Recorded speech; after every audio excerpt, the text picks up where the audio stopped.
Dr. Sarah Chen floated in the observation deck of Station Kepler 7, her coffee drifting in a sealed container beside her. Outside the reinforced glass, Neptune's pale blue surface turned slowly, storms the size of Earth swirling across its face. She had been stationed here for 3 years, listening to the void. Most days brought nothing but cosmic static, the random noise of a universe that did not care whether anyone was listening. Today was different. The alert had come through at 0400 hours, jarring her from sleep. Now, 6 hours later, she still could not believe what she was seeing. The other 4 members of her team crowded around the main display, their faces lit by the dancing waves of data scrolling across multiple screens. "Run it again," Sarah said. Her voice was steady, but her hands trembled slightly as she input the command sequence. The speakers crackled to life. What emerged was not the random hiss of background radiation or the pulsar rhythms they cataloged daily.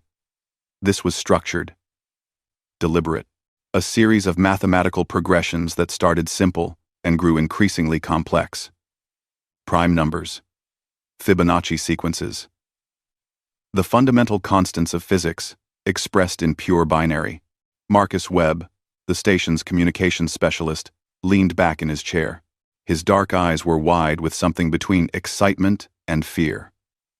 "That's the 3rd repetition. Same pattern, same source vector. Whatever this is, it's been playing on loop." "For how long?" Sarah asked. Marcus typed rapidly, pulling up the deep scan data. "That's the thing, Doc. Based on the signal degradation and accounting for cosmic expansion, this transmission is old. Really old." "How old?" "Approximately 80,000 years, give or take a millennium." The room fell silent. Outside, Neptune continued its eternal rotation, indifferent to the humans who had just stumbled upon proof that they were not alone in the universe, that they had never been alone. Sarah felt her throat tighten. 80,000 years. When this signal began its journey across the galaxy, humans were still huddling in caves, painting on walls, learning to master fire. The beings who sent this message had been building civilizations when humanity's ancestors were barely capable of speech. "Where's it coming from?" she asked. The youngest member of the team, a data analyst named Priya Kapoor, highlighted a sector on the 3-dimensional star map. "The galactic core, roughly 26,000 light-years from our current position." Sarah moved closer to the display, studying the point of origin. The galactic core was a chaotic place, dense with stars and radiation, home to the supermassive black hole at the center of the Milky Way. It was also the most difficult region of space to observe clearly. "Can we decode it?" she asked. Marcus was already working. His fingers flew across the holographic keyboard, running the signal through translation algorithms that had been developed for theoretical first-contact scenarios. No one had ever expected to use them on a message from the distant past. Hours passed. The team worked in shifts, sleeping in brief intervals, sustained by coffee and the electric thrill of discovery. Sarah barely noticed the passage of time. The message was complex, layered with information that went far beyond simple mathematics. It was Priya who made the breakthrough. At hour 16 of their analysis, she let out a sharp gasp and pointed at her screen. "Look at this section. These aren't just coordinates.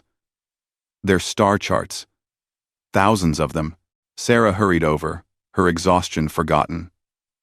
The data Priya had isolated showed stellar positions, navigation markers, what appeared to be trade routes or communication pathways connecting distant systems. It was a map of the galaxy, but not as humanity knew it. This was older, showing star positions as they had been 80 millennia ago. Why would they send star charts? Marcus wondered aloud. "To show us where they were," Sarah said slowly. "Or where others were." Another day passed. The team expanded the signal processing, using every tool at their disposal. The message revealed itself in layers, like an archaeological dig conducted in data. Beneath the mathematical proofs and star charts, they found something else. Something that made Sarah's blood run cold. It was a distress call.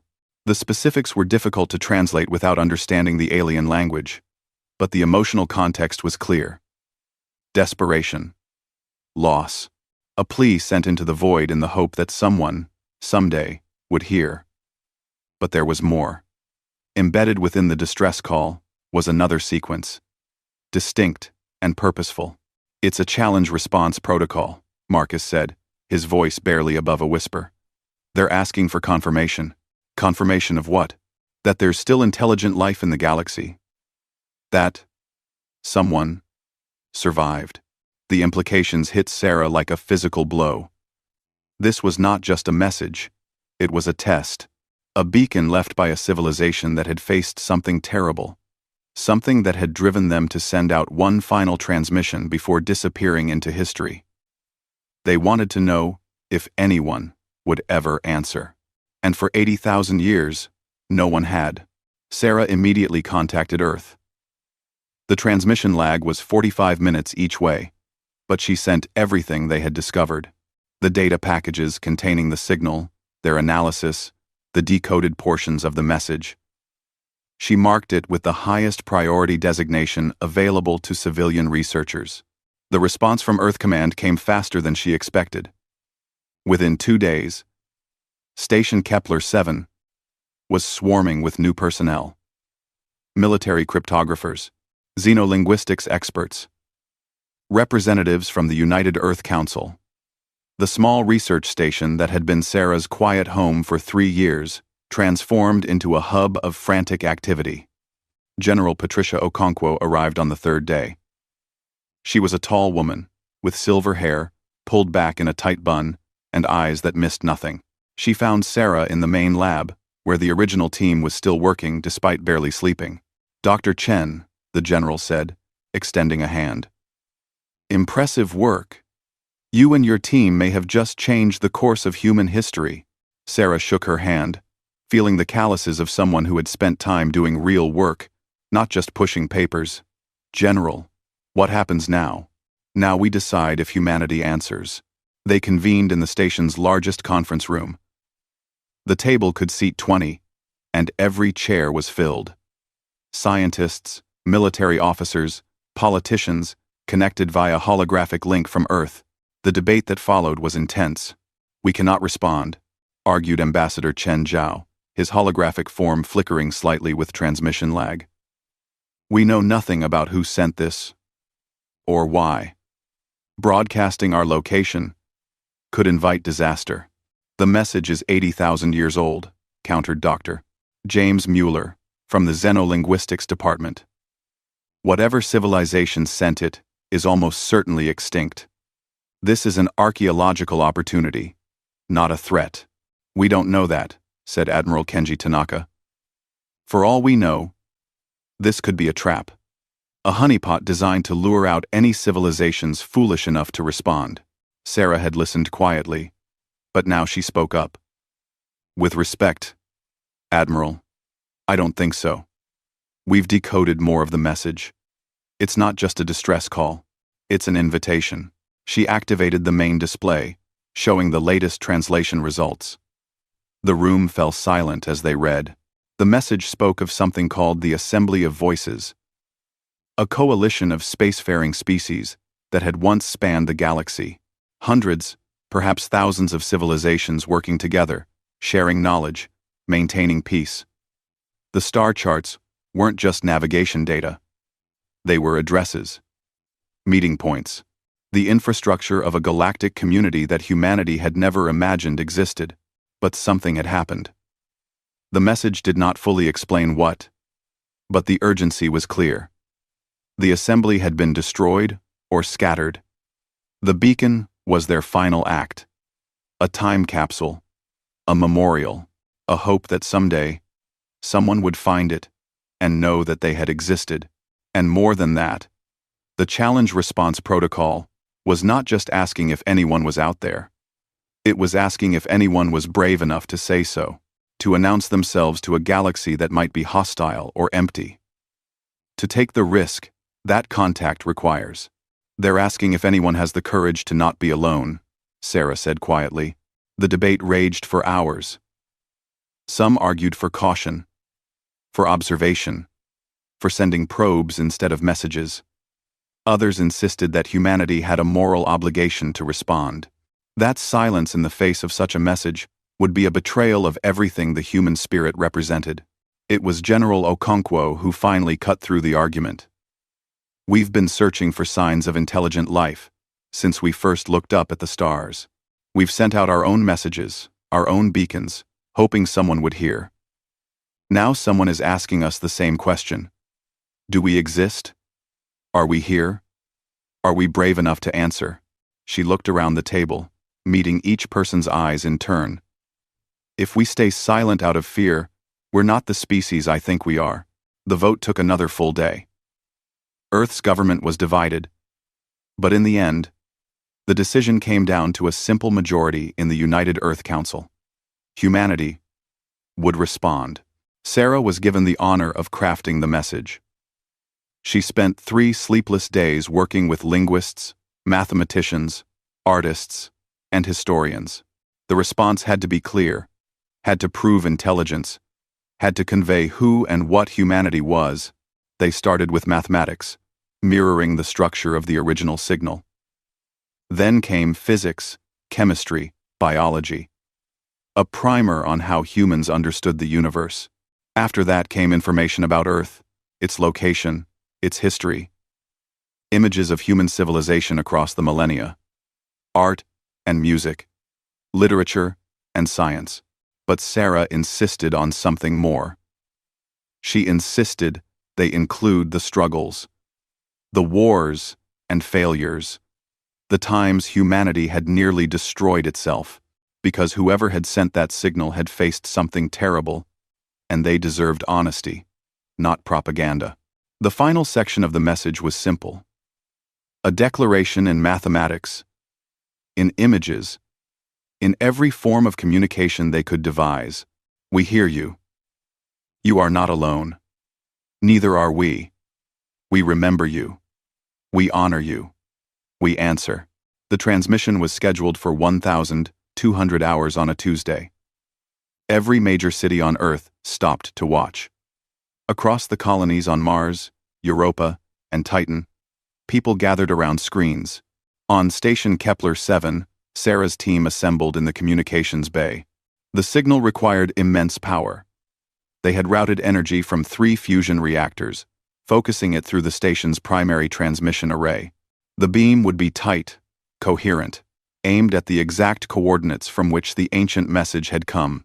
Sarah's hand hovered over the final confirmation button. For a moment, doubt crept in. What if this was a mistake? What if they were inviting something terrible to find them? Then she thought about that civilization, 80,000 years ago, sending out their beacon into the silence, hoping against hope that someone would hear, someone would care, someone would answer. She pressed the button. The station's lights dimmed as power flowed into the transmission array. Outside, invisible to the naked eye, but clear on sensors, a beam of organized electromagnetic radiation shot into space. It would travel at the speed of light toward the galactic core, carrying humanity's message to whatever might be waiting there. For better or worse, humanity had spoken. The galaxy would hear. The message had been sent for 3 weeks when the nightmares began. Not literal nightmares, though Sarah had plenty of those. She dreamed of vast ships appearing in Earth's skies, of weapons that could crack planets like eggs, of humanity's brief moment of existence snuffed out by beings who saw them as insects to be stepped on. No, the real nightmares were the ones humanity inflicted on itself. The debates that had been heated before the transmission became vicious afterward.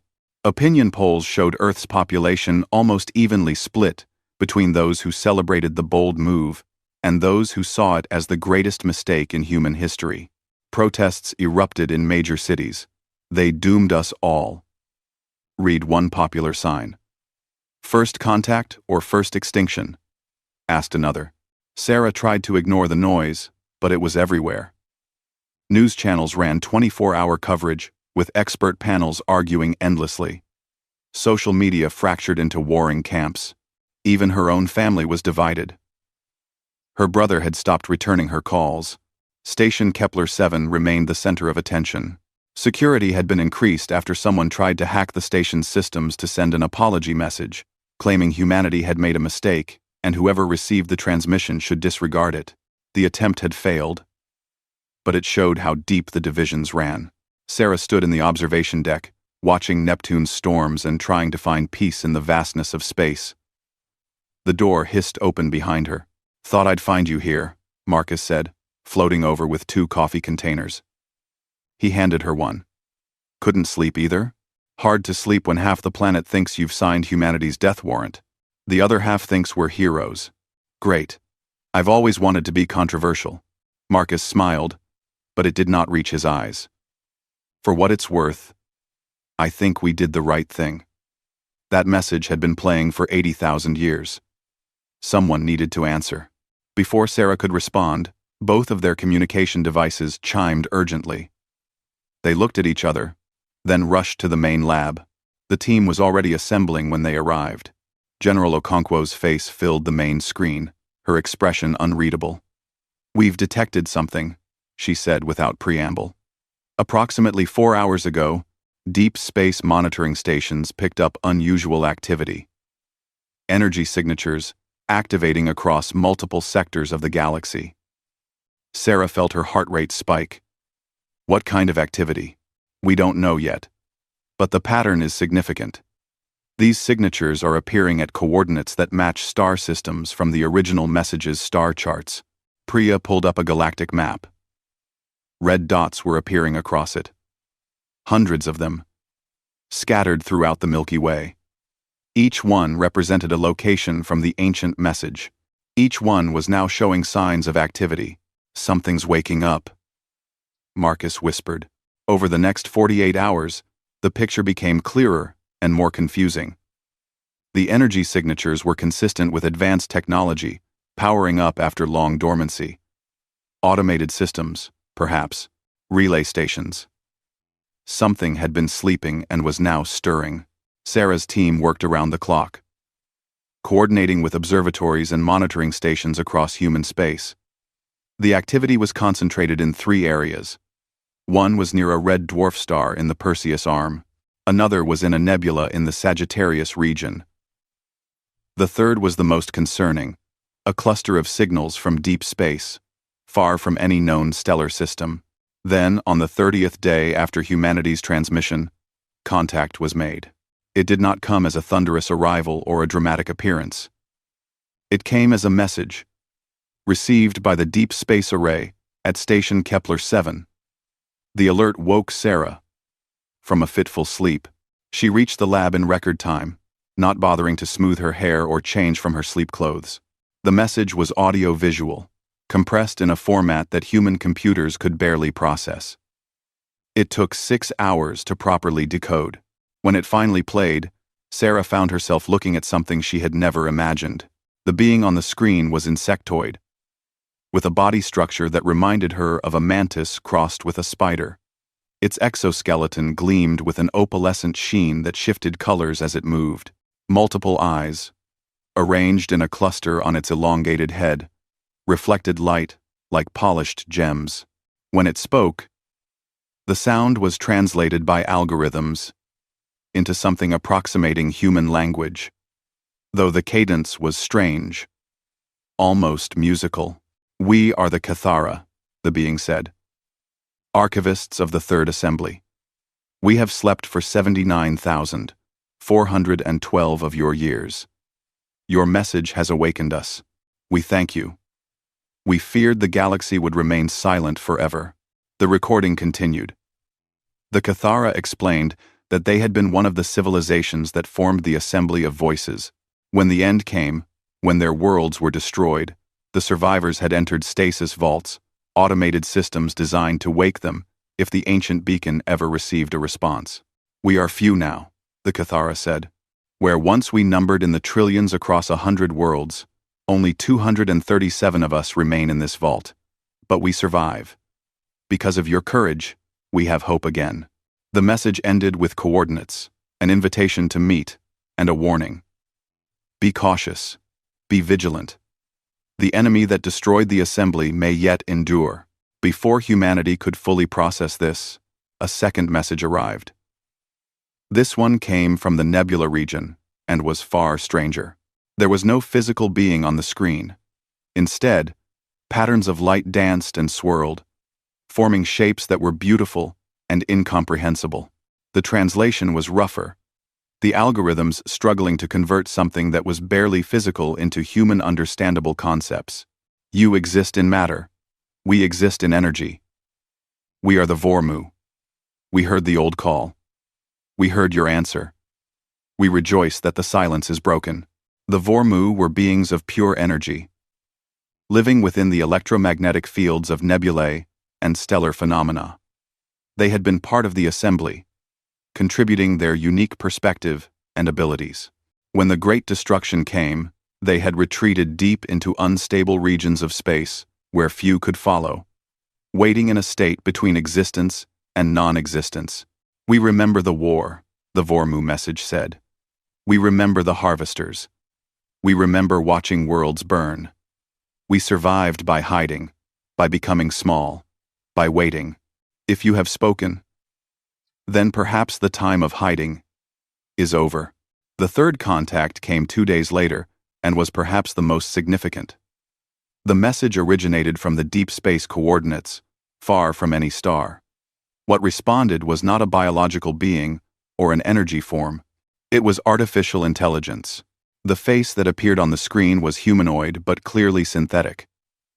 Perfect features that were just slightly wrong. Movements that were too precise. When it spoke, its voice had no accent, no imperfection. I am Keeper of Echoes, one of the last functional nodes of the Architect Network. We were created by the species you call the Architects, the founders of the first assembly. Our creators are extinct. We remain to remember them, to preserve their knowledge, and to maintain the beacon. We did not expect anyone to answer. We have been alone for so long. The AI explained that the Architects had been the first to achieve faster-than-light travel in the galaxy, the first to establish interstellar civilization. They had created the assembly, inviting other species to join them as they were discovered. For 15,000 years, the galaxy had thrived. Then the harvesters came. They arrived from dark space, Keeper of Echoes said, a fleet beyond counting, consuming everything in their path. They did not communicate. They did not negotiate. They harvested. Whole worlds, stripped of resources, populations consumed for biomass, civilizations erased as if they had never existed. The AI's face remained expressionless, but something in its voice suggested sorrow beyond human comprehension. The assembly fought. For 300 years, we fought. We lost. World after world fell. Billions died. Then, trillions. In desperation, the assembly made one final choice. We would erase ourselves from the galaxy. Sarah felt cold despite the comfortable temperature of the lab. What do you mean? Erase yourselves? As if answering her unspoken question, the AI continued. We destroyed our major installations, collapsed our relay networks, sent our people into hiding or stasis. We made the galaxy appear dead, barren of intelligent life. The harvesters fed on what remained, then moved on, seeking richer feeding grounds. We hoped they would not return. And did they? General Okonkwo asked from Earth, though the message was a recording and could not hear her. We do not know, the AI said. We have been dormant, maintaining minimal function to preserve the beacon, and wake if anyone answered. But understand this. The harvesters were not destroyed. They were driven away by lack of resources. If they detect signs of a thriving galactic civilization again, they may return. Thanks for watching. Many. The recording ended with the same coordinates that the Cathara had provided. A meeting point. Ancient assembly space, where survivors could gather. The panic that followed was immediate and intense. News of the harvesters spread across human space like wildfire. The debates that had been intense before became apocalyptic. Leaders demanded answers. Military forces went on high alert. People stockpiled supplies and made plans to flee to remote colonies. Sarah sat in the conference room once again, surrounded by the same faces, having the same arguments. But now, everything had changed. They had not just announced humanity's presence to potential friends, they had possibly rung a dinner bell for predators. "We need to stop all transmissions immediately," Admiral Tanaka said. "Go dark. Hope they didn't notice us." "It's too late for that, Doctor," Mueller argued. "The signal has been traveling through space for weeks. If the harvesters are out there, if they're listening, they already know." Ambassador Chen Zhao looked older than he had during the first debates, the weight of responsibility showing in his face.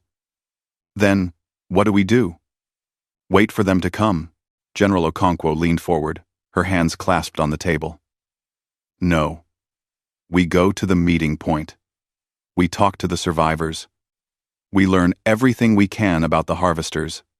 And then, we prepare." "Prepare for what?" someone asked. "You heard the AI.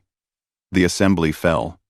Thousands of civilizations with technology far beyond ours, and they lost. What chance do we have?" Sarah spoke up, surprised at the steadiness of her own voice. "Maybe none. But we're not going to find out by hiding and hoping they don't notice us. The Kethara, the Vormu, the Architect, AI, they've all invited us to meet them. They've been alone for 80,000 years. If we're going to face something like the harvesters, we need allies. We need knowledge. We need to stop acting like frightened children and start acting like a species that belongs in this galaxy." The room fell silent. Then General Okonkwo nodded slowly. "Dr. Chen is right. Humanity has always been at its best when facing impossible odds. We send an expedition. We make contact face to face. We learn. And we prepare. The vote was close, but it passed. Humanity would answer the invitation. Over the next month, preparations began in earnest. The largest deep space vessel ever constructed, the UESS Endeavour, was rapidly fitted for the journey. It would carry a crew of 200 scientists, diplomats, military personnel, engineers, everything humanity would need to make first contact with alien civilizations and possibly negotiate humanity's survival. Sarah was asked to lead the scientific team. She accepted without hesitation. Despite the risks, despite the fear, she had started this. She would see it through. The day the Endeavour launched, Earth stopped to watch. The massive ship, over 2 kilometers long, lifted from its construction dock at the L5 Lagrange point and oriented toward the distant stars. Its fusion drives flared to life, pushing it to the edge of the solar system, where it would engage its experimental faster-than-light drive. As Sarah strapped into her acceleration couch, she thought about the message they had sent. "We hear you. You are not alone. Neither are we." Those words had awakened ancient allies and possibly ancient enemies. Now humanity would have to prove they meant them, that they were ready to stand beside others in the darkness, that they were ready to face whatever came. The FTL drive activated, reality twisted. The Endeavour leaped forward into the unknown, carrying humanity's hopes and fears toward a rendezvous 80,000 years in the making. The journey would take 3 years even with humanity's fastest faster-than-light drive. The Endeavour crossed vast stretches of empty space, passing through regions where stars were sparse and darkness dominated. During those long months, the crew settled into routines, while Sarah and her team worked tirelessly to prepare for what they might encounter. But they were not alone in their journey. Within weeks of departing Earth, they established quantum-entangled communication with the 3 civilizations that had responded to humanity's message. The technology was experimental, requiring immense power, but it allowed near-instantaneous communication across the light years. For the first time in history, humans could have conversations with alien minds. Sarah's first real-time conversation with a Kethara was both fascinating and unsettling. The being's name was something that the translation algorithms rendered as Historian who remembers the fall. Though it explained that Cathara names were more complex than human language could easily express. The Cathara appeared on the communication screen in the Endeavor's main conference room.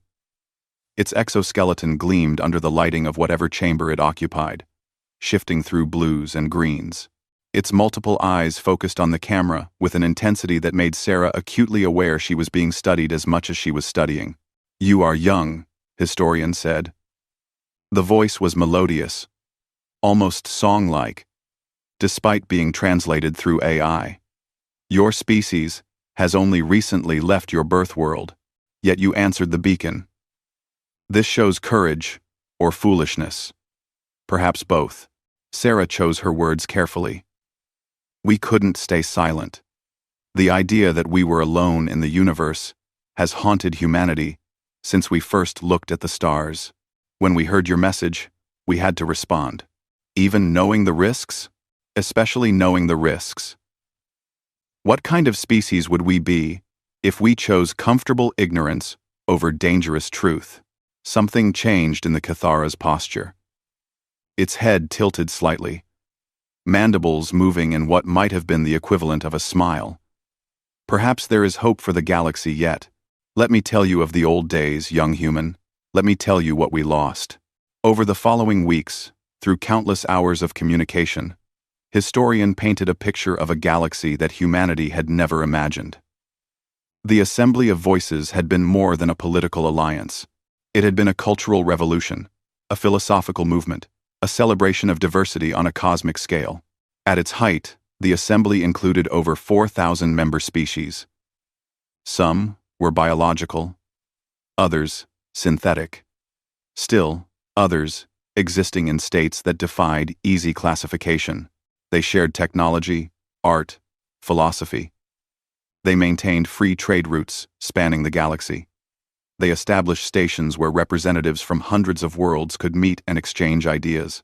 "We solved the great question," Historian explained during one session. "How do vastly different forms of consciousness coexist peacefully? We found the answer. Through respect, through curiosity, through the understanding that difference is strength, not weakness."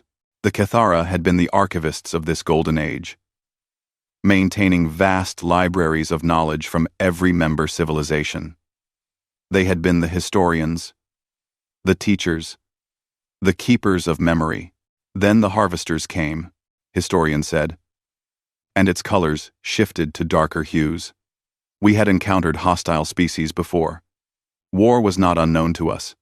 But the harvesters were different. They did not want territory. They did not want resources in the way we understood. They wanted everything, complete consumption. Sarah leaned forward. "Where did they come from?" "We never knew for certain. They appeared in what you call the Triangulum galaxy first, consuming civilizations there before moving to the Milky Way. Our best researchers theorized they were a post-biological intelligence that had optimized itself for a single purpose: acquisition and processing of matter and energy. They built themselves into a system that could not stop, could not be reasoned with, could only consume. The war that followed was beyond anything in human experience. Battles involving millions of ships, weapons that could ignite stars or crack planets, defensive systems that could shield entire solar systems. The assembly fought with everything they had, but the harvesters adapted to every strategy, learned from every defeat, grew stronger with every world they consumed. In the end, we had only one choice, Historian said. Survive through deception. We made the galaxy appear dead. Those who could went into stasis. Others fled to the intergalactic void. The Vormu hid in nebulae where the harvesters could not easily follow. My people sealed themselves in underground vaults. The architects uploaded themselves to distributed networks and went dormant. And it worked? For 80,000 years, it seems it did. The harvesters harvested what remained and moved on. But understand this, Sarah Chen. They were not defeated. They were merely satisfied. If they detect that the galaxy lives again, they will return. Similar conversations happened with the Vormu. though communicating with beings of pure energy was far more challenging.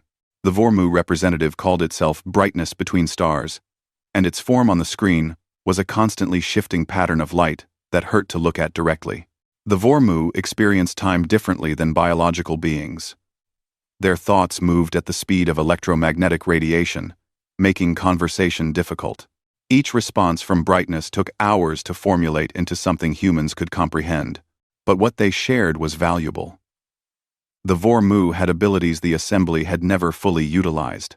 They could manipulate electromagnetic fields, influence stellar activity, even in limited ways predict probability outcomes by processing quantum fluctuations. During the war, they had been scouts and information gatherers, able to exist in environments where biological beings could not survive. "We see differently than you," Brightness explained. "You perceive matter and energy as separate. We perceive them as the same thing in different states." This gave us perspective the assembly valued. We could find solutions others could not see. "Could you defeat the harvesters?" Sarah asked during one long session. The lights that represented brightness pulsed in a pattern the translation AI labeled as contemplative. Defeat is not a binary state. The harvesters can be damaged, scattered, delayed. But true defeat would require understanding their core programming, their fundamental nature. We never achieved this understanding. We only survived by fleeing. The conversations with Keeper of Echoes, the architect AI, were the most extensive and perhaps the most valuable. The AI possessed records that spanned tens of thousands of years, knowledge from civilizations long extinct, tactical and strategic information about the harvesters that the biological survivors might have forgotten or never known. Keeper's avatar on the screen was humanoid but clearly artificial. It had chosen a form that would be comfortable for humans to interact with, a courtesy that Sarah appreciated. Its voice was calm, measured, with a precision that came from being a machine intelligence. "I have waited a long time for this," Keeper said during their first conversation. "The architects created us to serve, to remember, to preserve. But they also made us capable of loneliness. I have been lonely for 80,000 years.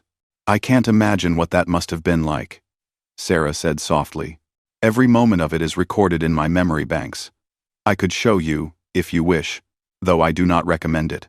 Loneliness on that scale is not something biological minds are equipped to process." Sarah smiled sadly. "Maybe someday. Right now, we need your help. We need to understand the harvesters. How they think, how they operate, what their weaknesses are." Over the next months, Keeper provided extensive briefings. The crew of the Endeavour learned things that made them grateful for the vast distance still between Earth and the galactic core. The harvesters operated as a networked intelligence, individual units coordinated through quantum-entangled communication that made their fleets move with perfect synchronization. They could convert any matter into more of themselves, spreading like a virus through star systems. Their ships were not built in factories but grown, assembled molecule by billions of nanoscale machines. They are efficient beyond measure, Keeper explained. When they attack a world, they analyze its defensive capabilities and optimize their approach. They learn from every engagement. By the time the assembly understood how dangerous they were, it was already too late. "What hurt them?" Sarah asked. There must have been something. Unpredictability, rapid adaptation, tactics they had not encountered before. The harvesters are optimized, but optimization requires pattern recognition. When faced with truly novel approaches, they need time to adapt. That is where the assembly had its few victories. Sarah thought about this. Humanity was nothing if not unpredictable. Humans had a talent for improvisation, for finding creative solutions to impossible problems. Maybe that would be enough. Maybe. As the Endeavour drew closer to the rendezvous point, another development changed everything. Deep space sensors detected anomalous readings in several sectors of the galaxy, energy signatures that matched records of harvester technology. "They are awakening," Keeper said when informed of the readings. "The increased communications, The activity from our meeting preparations. They have noticed. The harvesters are stirring from dormancy. General Okonkwo, who had insisted on joining the expedition despite her age, called an emergency meeting of the command staff. How long do we have? Unknown. Keeper's avatar replied from the communication screen. Harvester scout vessels are distributed throughout the galaxy, left behind to monitor for signs of renewed civilization.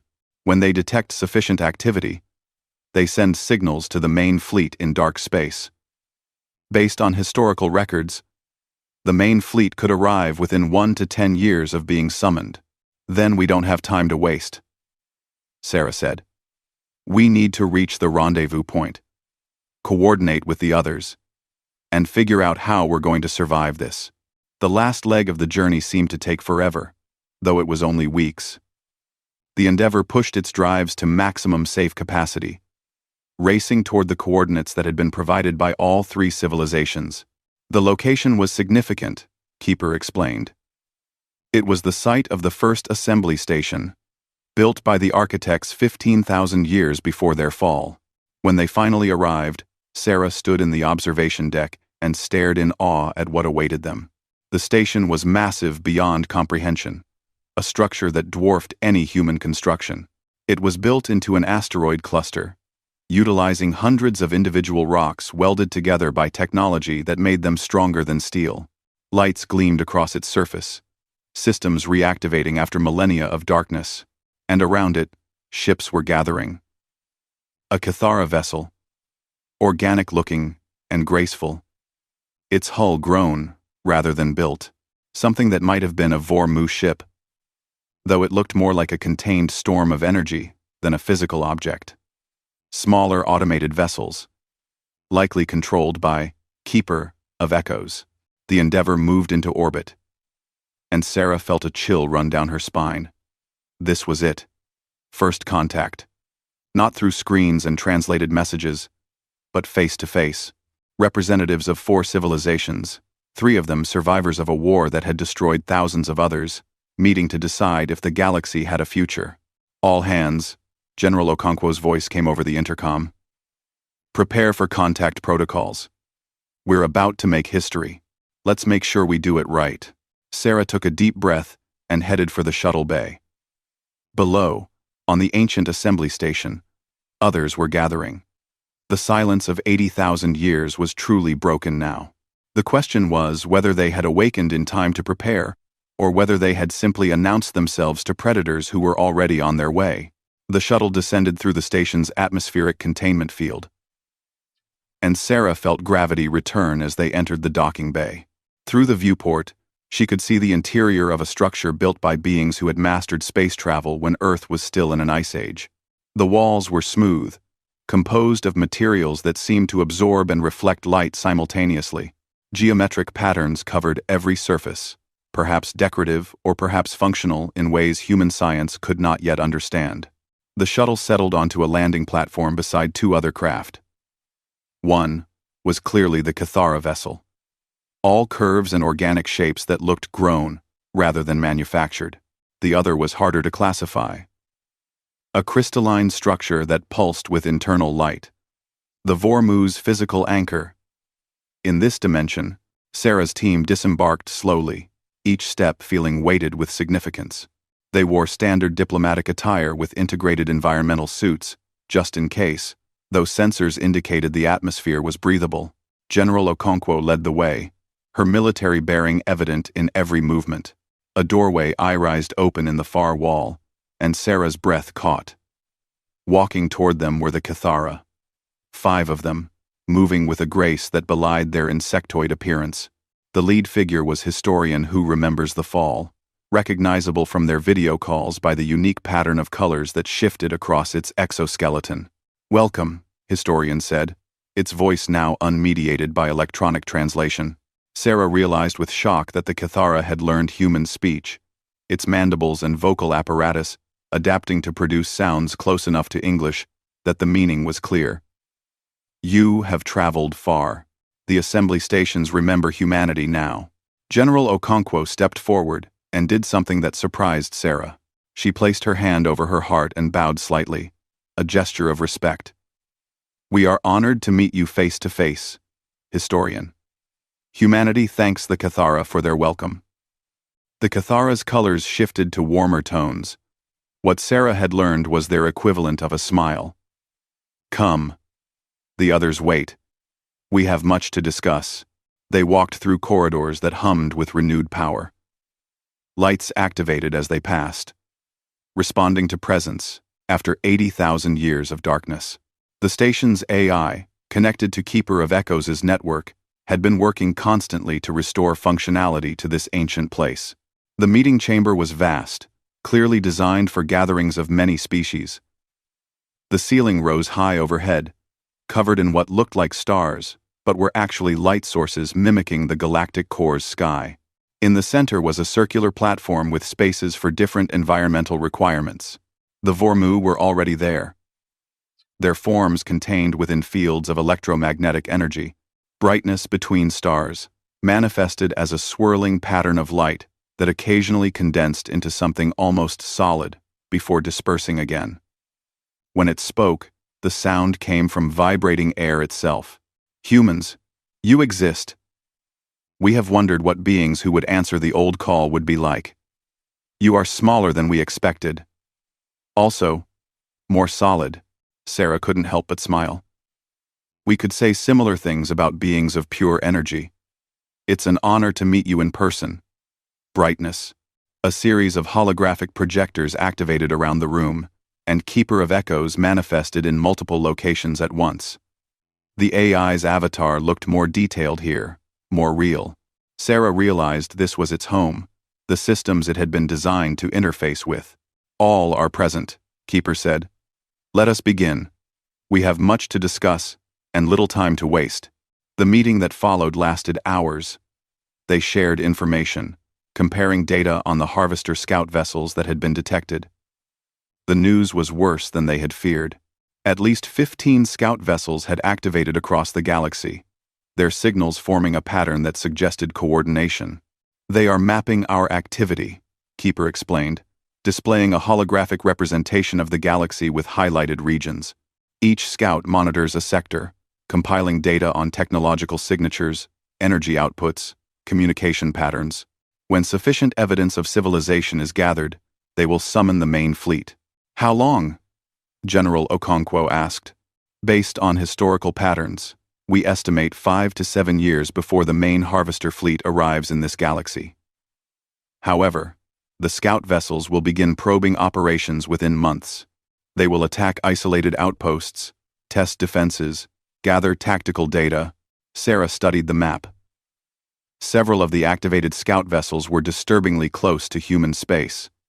One was within 2 years, travel of Earth's outer colonies. Historian spoke, its colors shifting to somber tones. "The assembly fell because we were unprepared. We had forgotten how to fight. 15,000 years of peace made us weak. By the time we understood the threat, our major worlds were already under attack. We cannot make the same mistake." Brightness added, its light patterns flickering with what might have been agitation. "We are few now. Humans number in billions. But they are young. Cathara are only hundreds. Vormu scattered across nebulae. Difficult to coordinate. Keeper is vast network but cannot fight alone. We must be strategic." General Okonkwo leaned forward. "Then, let's discuss strategy. We need to understand what we're facing. Keeper, you said the Harvesters had weaknesses, unpredictability, novel tactics. What did that look like in practice?" The AI's avatars, all focused on the general. What Sarah saw made her blood run cold. Harvester ships moved through space like schools of predatory fish, their formations perfect, their movements synchronized. When they attacked, they did so with overwhelming force, converting everything in their path into raw materials that were then processed into more ships, more weapons, more harvesters. But there were also recordings of assembly victories, rare but significant. In one, a Vormu fleet had manipulated stellar radiation to disable harvester sensors, allowing biological ships to attack in a blind spot. In another, A species called the Takvara had used guerrilla tactics, striking at harvester resource processing centers and disappearing before retaliation could be coordinated. The harvesters optimize for efficiency, Keeper explained. They assume rational actors making predictable choices. When faced with tactics that appeared inefficient or irrational, they required time to adapt. Those gaps in understanding were where victories happened. Sarah spoke up. Humans are good at irrational tactics. Some of our greatest military victories came from doing things that made no logical sense. Charging into certain death. Sacrificing valuable assets for symbolic victories. Fighting when surrender would have been more efficient. Historians' eyes all focused on her. This is interesting. Can you explain? Human psychology doesn't always optimize for survival. Sometimes, we optimize for honor, or revenge, or protecting others even at cost to ourselves. We make emotional decisions that override logic. It's one of our greatest weaknesses and possibly our greatest strength. Brightness's lights pulsed in a pattern the translation systems labeled as intrigued, emotional, unpredictability. This could be valuable. Harvesters do not understand emotion. They only understand efficiency. Then that's where we start, General Okonkwo said. We need to pool our resources, share our strengths, cover each other's weaknesses. The Cathara have knowledge and experience. The Vormu have unique abilities. Keeper has the station's systems and the assembly's archived technology. Humanity has numbers and unpredictability, and the willingness to take risks, Sarah added. Sometimes crazy risks.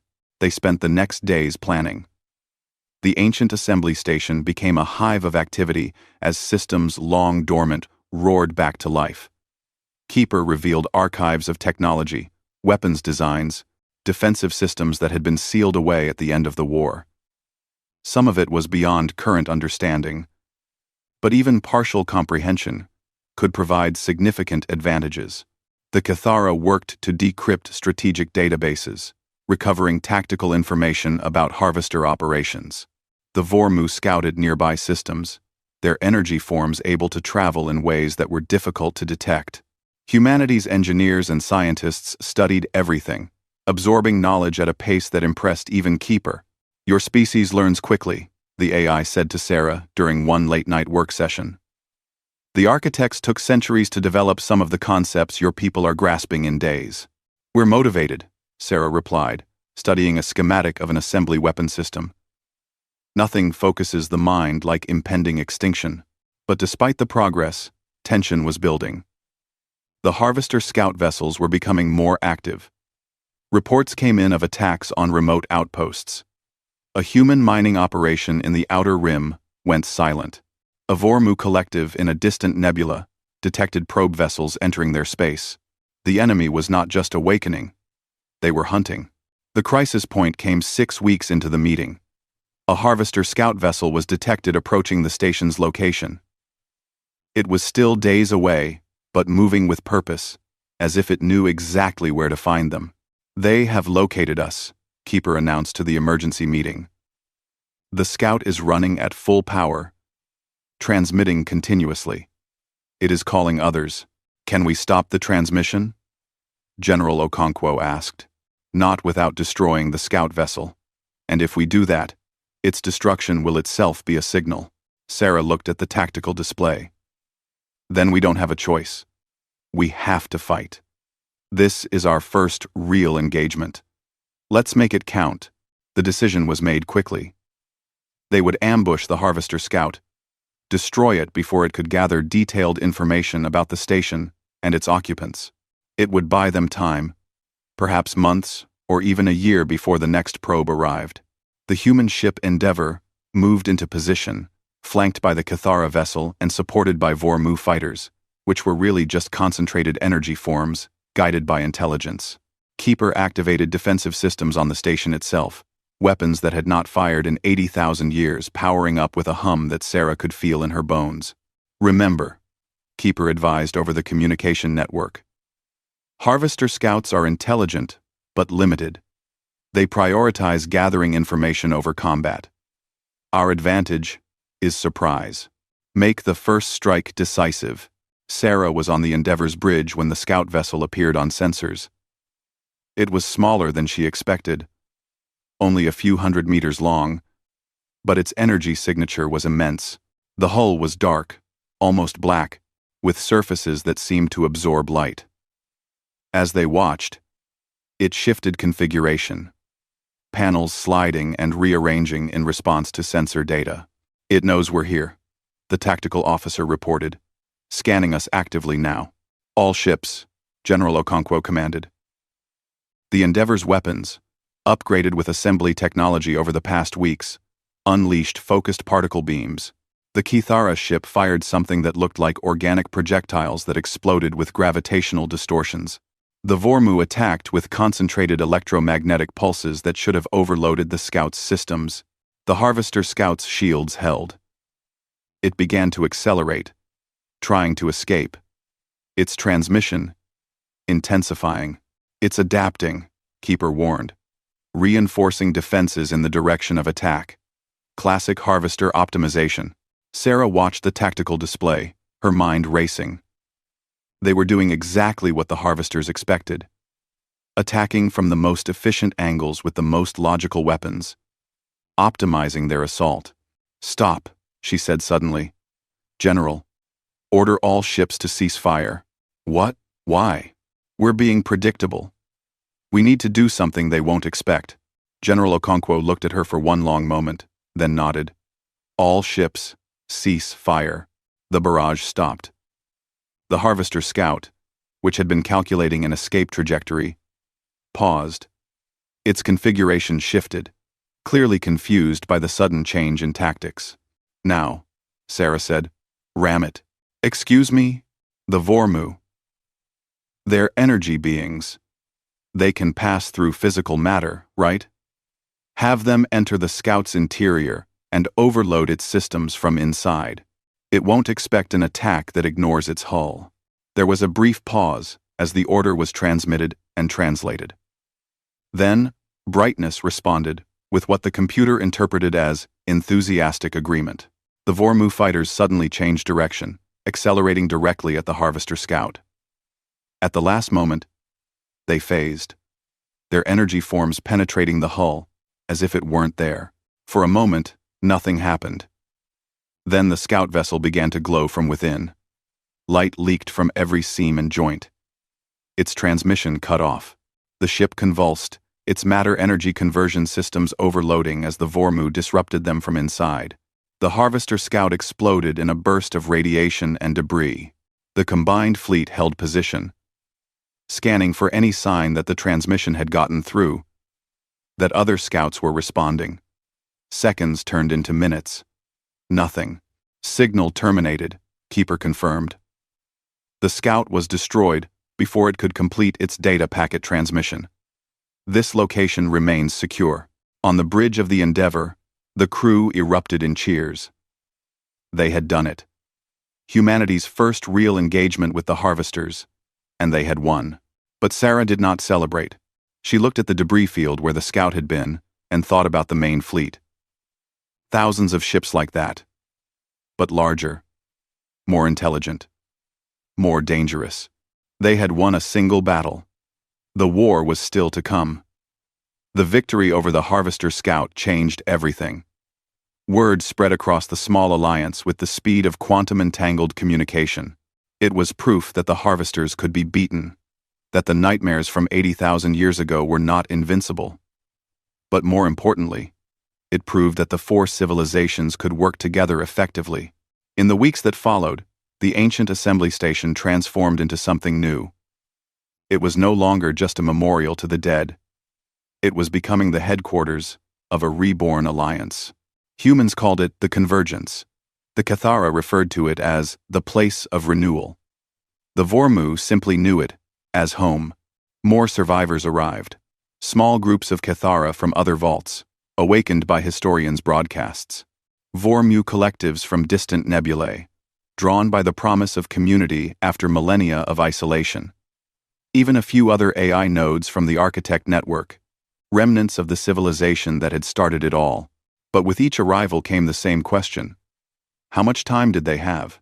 Keeper of Echoes had been running calculations constantly, processing data from sensors scattered across the galaxy. The AI manifested in the strategy room where Sarah, General Okonkwo, Historian, and Brightness were gathered for their daily briefing. The situation is deteriorating, Keeper announced without preamble. We have detected 3 more Harvester scout vessels in the past week. They are converging on regions of high activity, human space. Specifically, a holographic map appeared, showing the Milky Way with highlighted threat zones. Sarah felt her stomach clench as she saw the vectors. Multiple scout vessels were moving toward Earth and its colonies. How long until they arrive? General Okonkwo asked. The closest will reach human outer colonies in approximately 8 months. They will likely attack isolated outposts first, probing defenses and gathering data. Los. Then we need to warn Earth, Sarah said. Get them to evacuate the outer rim. Consolidate forces around core worlds. That will not be enough, Historian interjected. The scouts are only the beginning. Once they report back to the main fleet, the true assault will begin. We must do more than defend. We must attack. Brightness's light patterns flickered with what Sarah had learned to recognize as concern. Attack with what forces? We are few. Harvesters are many. Even with surprise and unconventional tactics, we cannot fight main fleet directly. We don't have to fight the main fleet, General Okonkwo said, slowly, studying the map. We just have to make sure it never arrives. Everyone turned to look at her. She pointed at a region of dark space beyond the galactic rim. According to Keeper's data, the Harvester main fleet is in hibernation mode. Somewhere out there. Minimal power. Skeleton crew, if any. They're waiting for the scouts to confirm targets before spinning up to full combat status. What if we hit them while they're sleeping? The room fell silent as the implications sank in. It was audacious. Insane. Even. Strike at the heart of the enemy fleet before it could awaken. But the risks were enormous.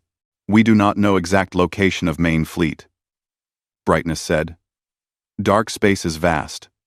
Could search for years, but the scouts do know, Sarah said, excitement building. They're receiving instructions from somewhere. If we can capture a scout vessel intact, access its navigation data, we could find the fleet. Keeper's multiple avatars all turned to face her. This is extremely risky. Capturing a Harvester vessel intact has never been accomplished. They self-destruct when disabled. The assembly never had the Vormu phase inside and disable systems before the self-destruct could trigger. Sarah countered. We know it works. We just did it. Once. Historian cautioned. We succeeded once. The Harvesters adapt. Next scout will be prepared for such attack. General Okonkwo stood, her decision made.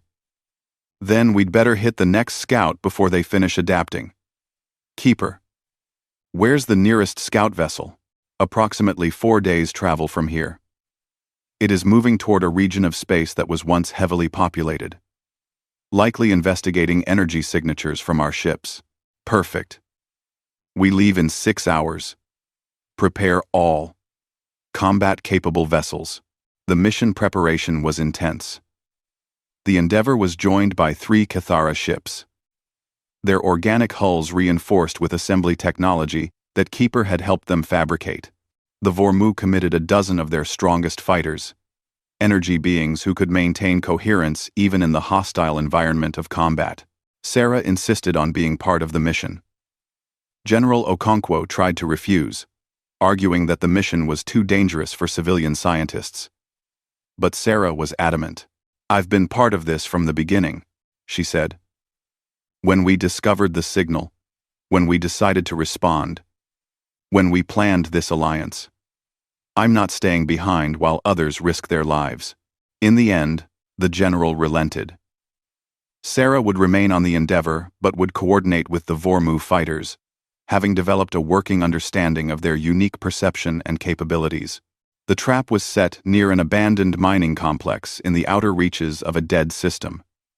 The Cathara ships positioned themselves to look like salvage vessels, broadcasting energy signatures that would attract investigation. The Endeavour and other combat vessels waited in the shadow of a massive asteroid, drives powered down to minimal levels. They did not have to wait long. The Harvester Scout appeared at the edge of the system, its dark hull almost invisible against the void of space. It moved cautiously, scanning the Cathara ships with active sensors. "It's suspicious," the tactical officer reported, maintaining distance, not approaching. "It learned from what happened to the other scout," Keeper said from the communication screen. "It knows we destroyed one of its kind. It is being cautious. Then we need to give it something it can't resist," Sarah said. She opened a channel to the Cathara ships. "Historian, can your vessels fake a catastrophic failure? Make it look like you're helpless?" "We can do better," Historian responded. "We can fake being attacked by something else. Give Scout reason to investigate." The Cathara ships suddenly burst into activity. Their weapons fired at nothing. Their hulls showed simulated damage. Their broadcasts shifted to distress frequencies. It was a convincing performance of a fleet under assault by an unseen enemy. The Harvester Scout moved closer, its curiosity apparently overriding its caution. It accelerated toward the Cathara ships, sensors active, clearly trying to identify what was attacking them. "Now," General Okonkwo commanded. The Endeavour and the other hidden ships dropped their stealth measures and opened fire. The Vormu fighters launched from concealed positions, phasing through asteroids and racing toward the Scout. But the Harvester was ready. Its shields were already optimized, stronger than the previous Scout's defenses. It began to spin, presenting different hull aspects to different attackers, maximizing its defensive coverage. "It's adapted," Sarah said, watching the tactical display. "It knows our tactics." The Scout returned fire, its weapons frighteningly accurate. The Cathara ships took hits, their organic hulls ablating under focused energy beams. One of the Vormu fighters dissipated, its energy matrix disrupted beyond recovery. "We need to try something else," Sarah said urgently. "Something it won't expect." She studied the battlefield, her mind racing. The Harvesters optimized. They adapted. They learned. But they did so based on logical assessment of threats. What would they not expect? Then she had it. "General, order the Endeavour to ram the Scout. Full speed." "Are you insane? We'll be destroyed." "No, we won't. Trust me." She opened a channel to brightness. "Can your people create a gravitational distortion? Make it look like we're going to hit but bend our trajectory at the last second?" There was a pause. Then brightness responded. "Possible. Difficult. Dangerous. But possible. Do it." The Endeavour suddenly accelerated, all engines firing at maximum. It was the least efficient, least tactical move imaginable. A capital ship, using itself as a projectile against a smaller, more maneuverable target. The Harvester Scout's calculations must have flagged this as illogical, possibly a malfunction. It held position, weapons tracking the Endeavour, clearly planning to destroy the ship as it approached. But at the last moment, when the Endeavour was seconds from impact, the Vormu created a gravity well that bent space-time itself. The human ship curved impossibly, passing within meters of the Scout's hull without touching it. And in that moment of distraction, when the Scout systems were focused on the Endeavour, the Vormu fighters struck. They phased through the hull from multiple angles simultaneously, more than the Scout could possibly defend against. Inside the ship, they didn't try to destroy it. Instead, following Sarah's instructions relayed through quantum communication, they targeted specific systems: navigation, power distribution, self-destruct mechanisms. The Harvester Scout went dark, dead in space but intact. The fleet held position, weapons trained on the disabled vessel, waiting for a self-destruct that never came. Minutes passed. Then Keeper's voice came over the communication network, tinged with what might have been awe. "It worked. The Scout is disabled, but intact. Its self-destruct system never activated. This is unprecedented. General Okonkwo looked at Sarah with something like respect. Sometimes I think you're as crazy as the harvesters think we all are. Retha. That's the idea, Sarah replied with a tired smile. The disabled scout was carefully towed back to the convergence station. Over the next days, Keeper worked with human and Cathara technicians to access its systems. The technology was alien in ways that made even assembly designs seem familiar. But gradually they cracked the encryption. What they found changed everything. The Scout's navigation database contained the location of the main harvester fleet. It was in dark space between galaxies, exactly as suspected. But more importantly, it contained the activation timeline. The main fleet was not yet fully awake. It would take time, years even, for the massive ships to power up from hibernation, but the countdown had already started. The Scouts had sent enough preliminary data. The main fleet was beginning to stir. We have perhaps 5 years, Keeper calculated. Maybe less if more Scouts report successfully. The main fleet will come to this galaxy. Nothing can stop that now. But we might be able to destroy it before it arrives in force. The plan that emerged was desperate and brilliant. They would take the fight to the harvesters. A strike force would travel to the dark space coordinates, hitting the main fleet while it was still vulnerable. It was a suicide mission by any rational calculation, but as Sarah had noted, humans were good at irrational decisions. The Endeavor was retrofitted with every weapon system the assembly archives could provide. Cathara ships were armored with experimental materials. The Vormu prepared energy weapons of incredible power, and Keeper began manufacturing drone vessels, automated ships that could be sacrificed without risking biological lives. Earth was informed of the plan. The response was mixed. Some called for evacuation, for humanity to flee to distant galaxies, and hoped the harvesters never found them. But others, inspired by Sarah's team and the alliance they had built, voted to fight. Reinforcements began arriving at the convergence. More human ships, more Cathara from distant vaults, Vormu by the hundreds, drawn by the promise of revenge against the enemy that had destroyed their civilization. The assembly of voices was reborn. Smaller than before, limited to 4 species and scattered remnants, but alive. And this time, they would not wait for the enemy to come to them.